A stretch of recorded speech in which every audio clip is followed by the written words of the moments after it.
Mesdames et messieurs, bonjour. Dans le cadre de cette nouvelle matinale, nous allons parler d'un concept qui est parfois encore un peu obscur, l'observabilité.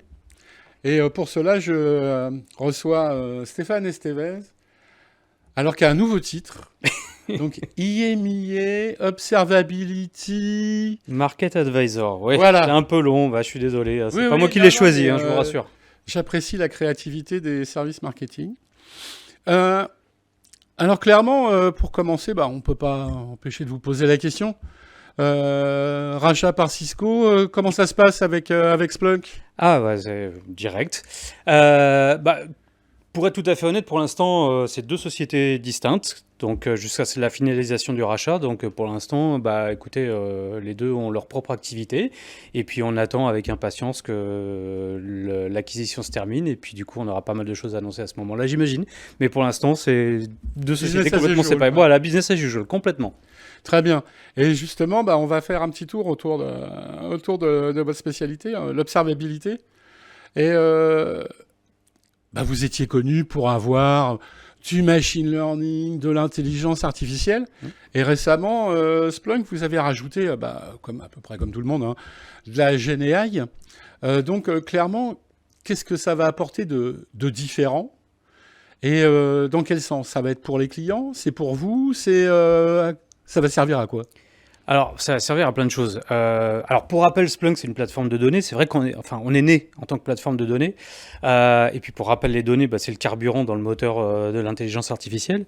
Donc, depuis 2015, on s'est lancé dans la course, on va dire, à l'assistance digitale, on va dire, et avec de l'AIOps, donc pour aider à absorber le volume d'events, etc. Et puis lorsqu'on a fait le virage vers l'observabilité, puisqu'on a plusieurs cas d'usage, on va dire, chez Splunk, hein, la cybersécurité, mais aussi l'observabilité, ce qui nous intéresse aujourd'hui, on a aussi naturellement ajouté de l'intelligence artificielle, mais on va dire c'est de l'intelligence artificielle qui peut être consommable.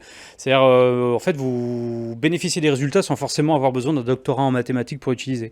Donc c'est les algorithmes, en fait, qui, dans des environnements modernes cloud, vous savez, où il y a plein de containers, etc., c'est l'intelligence artificielle qui va détecter pour vous les anomalies, trouver les comportements aberrants, etc. Ce genre de petites choses qu'un humain ne peut pas faire lorsqu'on a beaucoup trop de data ou à gérer. Donc ça a été un process comme ça, on va dire historique. On a rajouté de l'IA, on va dire consommable. Maintenant, Splunk, c'est aussi une solution qui de plus en plus s'adresse à énormément de gens dans l'entreprise. Donc on a naturellement les équipes de type DevOps, Engineering, sécurité, mais de plus en plus on a des services owners, etc. Donc des gens qui gèrent qui sont un peu plus impliqués dans l'aspect métier de l'entreprise. Et ces gens-là, finalement, n'ont pas toujours la compétence pour consommer cette donnée, que ce soit une donnée d'observabilité ou de cybersécurité ou autre. Donc on s'est intéressé aux équivalents des chats GPT, des LLM, donc de l'intelligence artificielle qui permet juste de discuter en fait avec Splunk pour pouvoir lui poser des questions en langage naturel. Et ça, c'est une démarche qui est de vulgarisation de l'accès à l'information qui aujourd'hui est déjà disponible dans Splunk pour les équipes techniques, mais d'étendre un petit peu le champ des consommateurs de la donnée, puisqu'on se rend compte que dans les données techniques, les données IT, observabilité ou sécurité, il y a énormément de valeur ajoutée pour les équipes métiers également. Donc voilà, l'idée c'est avec l'adoption des LLM, c'est de faciliter la consommation de cette data qui est déjà aujourd'hui disponible au travers des interfaces graphiques, etc., quoi, des dashboards ou autres. Autre point, je suis pas encore un perdreau de l'année dans l'IT, hein, ça fait quelques temps qu'on se rencontre, Monsieur Estevez. Donc moi j'ai connu le monitoring, la supervision, Oui, l'hypervision. oui. Aujourd'hui on arrive à l'observabilité. Donc clairement ce concept, qu'est-ce qu'il a de différent avec ce que je connaissais avant? Alors, ça, c'est la question à 1 million d'euros. Alors, pour être tout à fait honnête, si vous demandez à 5 personnes, vous aurez 6 réponses différentes, à mon avis. On va attendre que les analystes donnent une définition où tout le monde serait d'accord. Euh, il y a quand même un champ enfin il y a des choses en commun où à peu près tous les acteurs se sont mis d'accord, c'est de se dire que l'observabilité c'est une problématique encore une fois de données. On a besoin d'avoir un certain nombre de données pour rendre un système observable. Donc là où tout le monde est d'accord, c'est de dire il faut des métriques. Les métriques, ce sont ces petites valeurs numériques qui vous disent si ça va pas ou si ça va. Hein, c'est un peu comme si vous êtes chez le médecin, c'est le petit bip bip qui prend votre rythme cardiaque. Donc là, ça va être votre CPU, votre mémoire, peu importe. La deuxième source de données, ça va être les traces. Donc, en fait, ce qui permet de tracer à peu près le cheminement des utilisateurs dans une application. Ça vous permet de savoir, non pas si vous avez un souci, mais à peu près où regarder, à quel endroit dans la transaction il y a eu un ralentissement ou une erreur. Et puis, la dernière source de données, ça va être les logs, puisque les logs, c'est finalement là où on a toujours la cause première. C'est le détail de ce qui s'est vraiment passé. Donc, la root cause se trouve dans les logs. Et on dit que pour qu'un système soit observable, il faut au moins ces 3 piliers. Les logs, les métriques et les traces. Certains ajoutent les events. Bon, il y a un peu de marketing autour, mais disons que c'est un peu l'idée. Et souvent, la problématique de l'observabilité, c'est qu'on la confond avec le monitoring, parce que justement, vous parlez de monitoring, supervision, hypervision, enfin que des trucs en vision. Là, ça va être plus une approche personnelle, mais la notion d'observabilité, pour moi, elle ne remplace pas le monitoring, elle est là pour l'augmenter. Encore une fois, le monitoring, c'est un verbe, c'est une action. Je sais qu'il y a quelque chose qui peut planter, par exemple, un CPU qui est trop élevé pendant trop longtemps, c'est pas bon, je vais mettre un détecteur et puis je vais attendre qu'il y ait une alerte. Mais c'est quelque chose qui est connu. Les problématiques qu'on a eues récemment dans les changements d'approche, soit pour créer des applications, donc on est passé vers les microservices, donc ces applications qui sont très distribuées en petits bouts un peu partout, qui constituent une appli. On a changé aussi la manière de consommer les ressources, donc les serveurs, etc. On est passé maintenant à des containers, du serverless, donc des choses qui sont très éphémères pour donner de la capacité de calcul à ces fameux microservices. Et ben on s'est rendu compte que le monitoring manquait de données. En fait, on avait du monitoring dans tous les sens et ça continue à planter. Et en fait, la notion d'observabilité naît à ce moment-là. Je crois qu'historiquement, c'est un blog de Twitter qui a utilisé ce terme en premier, parce que c'est un terme qui existe historiquement dans le monde de l'engineering, mais qui a été amené dans le DevOps récemment. Et donc l'idée, c'est ça, c'est de s'assurer qu'on n'ait plus d'inconnus inconnus. En anglais, on voit souvent les fameux unknown unknowns. C'est d'avoir toutes les données nécessaires. Donc si mon système est observable, donc c'est une capacité, il l'est ou il l'est pas. Si j'ai toutes les datas, il est observable, du coup je le monitor encore mieux. Donc pour moi, c'est pas un remplacement ni une évolution, mais c'est plutôt une approche qui garantit en fait que la supervision fonctionne à tous les coups, que je vais systématiquement pouvoir trouver la cause de l'incident et de pouvoir le régler le plus vite possible, parce que c'est tout l'intérêt. Les clients, ils comprennent tout ça? Et grosso modo, comment ils choisissent? Parce que bon, il y a d'autres acteurs dans votre domaine. Et tous, ils me disent que ça y est, hein, c'est système P9 glace, comme ils disent. Oui, après, c'est comme tout ce qui est nouveau, ça devient intéressant parfois de changer un peu l'étiquette. Je prends de la supervision, puis je mets une étiquette observabilité, puis ça, du coup, on a l'air d'être beaucoup plus moderne. Mais c'est vrai que une des problématiques que l'on a, c'est qu'aujourd'hui, tout le monde a la même approche de l'observabilité. Donc tout le monde va dire, je récupère toutes les données, je les récupère en temps réel. Alors je préfère dire quasi temps réel, parce que le temps réel n'existe pas vraiment. Enfin, s'il y a des gens dans l'audience qui sont dans les trading floors, ça les fera un peu rigoler. Donc vraiment du temps réel, et puis de manière complètement exhaustive. Donc finalement, ils ont tous la batterie d'outils nécessaires. Un APM pour voir si le problème vient du code, un outil d'infrastructure monitoring pour voir si ça vient de l'infrastructure, du digital experience monitoring, donc tous les outils pour savoir si ça vient du côté utilisateur final, est-ce que ça vient de chez lui, etc. etc. Donc on n'arrive pas finalement à faire la différence, que tout le monde raconte la même histoire. Donc aujourd'hui, on est à un stade où on commence à tomber d'accord sur ce que c'est à peu près l'observabilité, même si c'est pas encore complètement écrit dans le marbre. Maintenant, on est obligé de passer à l'étape d'après, qui est de comprendre un peu ce qui se cache derrière le rideau. Et aujourd'hui, on se rend compte que toutes les solutions ne fonctionnent pas du tout de la même manière. Donc oui, tout le monde fait la même chose, mais pas du tout de la même manière. Un exemple classique que la plupart des éditeurs ne racontent pas, c'est on fait du temps réel, par exemple. Je collecte les données de cet environnement qui est très éphémère, donc il faut aller à une résolution à la seconde. On peut plus, la minute, c'est beaucoup trop long. Ce que la plupart des solutions ne disent pas, c'est que l'ensemble de l'industrie, depuis toujours, il y a une certaine technique, on va dire, fonctionne avec ce qu'on appelle des time series database, des bases de données. Donc vous récupérez très très vite la donnée, vous la stockez, et vous pouvez annoncer dans vos slides que vous faites du temps réel. Le problème, c'est que là, pour l'instant, ce que vous avez, c'est juste des données stockées qui vous coûtent de l'argent, qui ne font rien.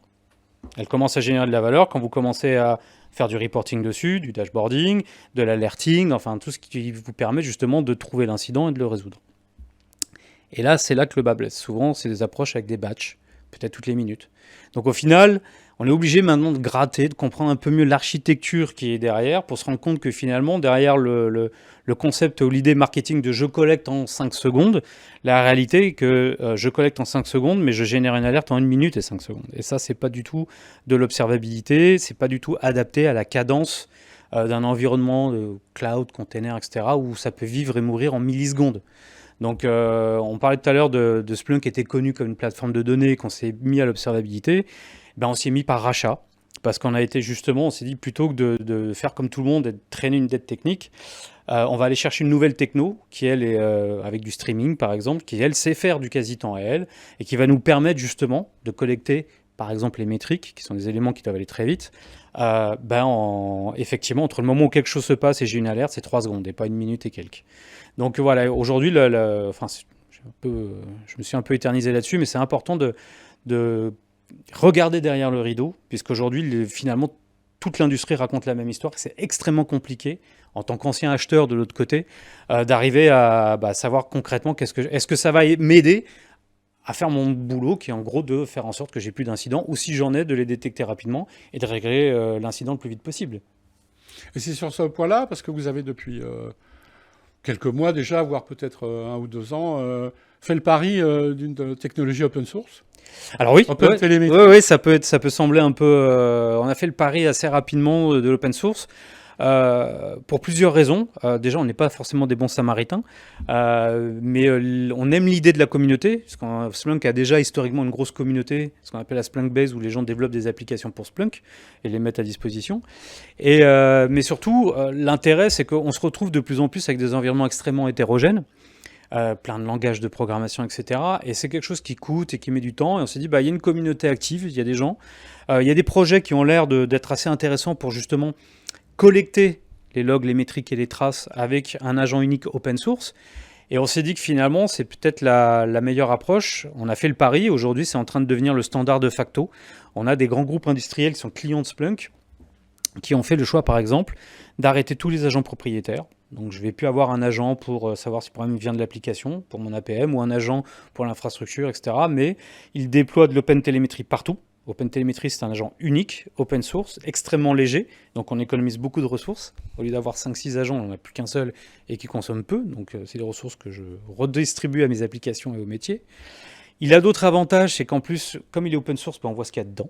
C'est pas une boîte noire par rapport à un agent propriétaire. Donc en termes de tout ce qui est être compliance, etc., en termes de sécurité, je vais voir exactement ce que j'envoie comme données vers le Splunk ou vers l'autre back-end de mon choix. J'ai le choix des vendors, c'est-à-dire que si je suis plus content avec mon fournisseur actuel, je n'ai pas besoin de réinstrumenter tout mon environnement. Je vais renvoyer les données, je vais rerouter le trafic vers mon nouveau, peut-être vers Splunk, j'espère, etc. Donc il y a pas mal d'avantages. Du coup, on a investi dessus et aujourd'hui, on est le principal contributeur du projet. Donc il y a plein d'autres entreprises, on n'est pas les seuls, bien évidemment. C'est toute une communauté, mais on est le principal contributeur du code et on continue à développer dessus. Donc on a toute une équipe dédiée qui ne font que de l'open télémétrie parce qu'on y croit et aujourd'hui, finalement, ça semble payer puisque c'est vraiment en train de devenir le standard de facto. Une dernière question. Aujourd'hui, les clients, quand vous les voyez, vu que vous êtes advisor, donc vous êtes là pour les conseiller, clairement, ils vous parlent observabilité, ou l'observabilité est, entre guillemets, la réponse à certains problèmes beaucoup plus prégnants, dans le style j'ai mal à mes applications, j'ai mal à mon réseau, j'ai mal à mon data center, j'arrête pas d'avoir des coupes, des problèmes de disponibilité, je ne sais pas comment m'en sortir. Bref, est-ce qu'aujourd'hui, dans les RFP, comme on dit, ils mettent ça comme un projet observabilité ou, entre guillemets, c'est un projet qui vient parce qu'il y a d'autres problèmes? Aujourd'hui, de toute façon, tout est labellisé observabilité, clairement. Même si, effectivement, ça ne remplace pas forcément le monitoring. Si on reste on essaie de coller un peu au concept de base. Aujourd'hui, tout est labellisé observabilité pour différentes raisons, parce que souvent, c'est une bonne occasion de demander du budget pour moderniser l'outillage. Et au début, c'était un peu le cas. Aujourd'hui, en fait, la douleur, elle est là, puisque on a vu... donc nous, on s'adresse aussi bien à des tailles moyennes qu'à des très grandes entreprises. Et souvent, l'adoption des technologies cloud natives, comme on dit, modernes, un peu, les fameux containers, les microservices, etc. Ça démarre souvent... Alors, soit c'est un projet important dans une PME, soit dans un gros groupe, c'est souvent une entité digitale qui teste une nouvelle appli. Et on se rend compte que maintenant, on passe en phase de production et à l'échelle. Donc, on commence à bouger des applications critiques vers ces nouveaux environnements cloud native. Et on se rend compte que finalement, ben, ça plante. On ne sait pas pourquoi. Et du coup, la douleur, elle est vraiment là. Et d'où l'intérêt de l'observabilité. L'autre intérêt aussi de l'observabilité, c'est que la notion d'avoir ces sources de données, les fameux logs métriques et traces, c'est pas juste de les avoir, c'est surtout de les corréler entre eux. C'est aujourd'hui, quand on se retrouve dans une cellule de crise, pour en avoir vécu quelques-unes, moi, il y avait un KPI que je trouvais amusant, je suis désolé en anglais, mais c'est le mean time to innocence. C'est en combien de temps je pouvais prouver que ça venait pas de mon équipe, et que ça venait de l'équipe d'à côté. Ça existe encore. Et l'intérêt de l'observabilité, c'est que ces outils aujourd'hui permettent de se balader entre voilà, j'ai un métrique qui va me dire ça va pas, je vais regarder directement les traces associées pour voir à peu près à quel endroit, et ça va me donner ensuite directement les logs pour trouver la root cause.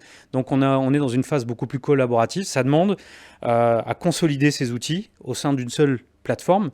Et ça, quand on est par exemple patron d'une équipe, bah, c'est plus intéressant puisqu'on a moins de vendors à gérer, moins de contrats, on a des économies de coûts, et puis tout le monde travaille avec les mêmes données, regarde les mêmes écrans, avec leur propre spécialité. Un développeur, un IT Ops, un admin ou sécurité, etc.